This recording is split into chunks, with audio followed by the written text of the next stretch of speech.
క్యాసెట్లని, cinema డివిడీలని 200, 300, 400, 500 ఇంకో కొంచెం క్లారిటీగా వినాలంటే అది దాదాపుగా 1200, 1500 బ్లూ రే.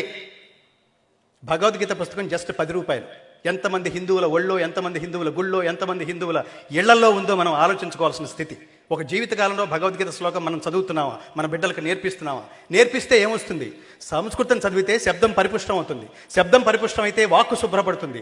వాక్కు శుభ్రపడితే శుభ్రపడిన వాక్కుతో నువ్వు ఏది మాట్లాడినా అది శాసనం అవుతుంది. ఎప్పుడైతే నువ్వు మాట్లాడే మాట శాసనమైందో ప్రపంచమంతా నిన్ను అనుసరిస్తుంది. ఈ స్థాయికి నువ్వు ఎదగాలా వద్దా, ఇది ఆలోచింపచేస్తుంది భగవద్గీత. ప్రపంచంలో ప్రతి దేశం మా దేశానికి రమ్మని ఒక్కొక్క మాన్యుమెంట్ చూపిస్తుంటుంది. అమెరికా ఏం చూపిస్తుంది? Statue of Liberty. దుబాయ్ ఏం చూపిస్తుంది? బుర్జు దుబాయ్ అని సముద్రంలో కట్టబడిన ఒక కట్టడం చూపిస్తుంది. అట్లాగే లీనింగ్ టవర్ ఆఫ్ పీసా ఒక దేశం చూపిస్తుంది. ఈఫిల్ టవర్ ఇంకో దేశం చూపిస్తుంది.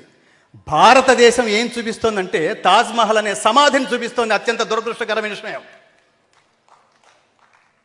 మాకు ఇది కనిపిస్తోంది, మీకేం కనిపిస్తోందో చెప్పమని నారాయణ రెడ్డి గారిని అడిగారు. భారతదేశం అంటే సమాధా అని అడిగితే ఆయన అదనలేదు. నా దేశం భగవద్గీత, నా దేశం అగ్ని పునీత సీత, నా దేశం కరుణాంతరంగా, నా దేశం సంస్కార గంగా. ఇది భారతదేశం.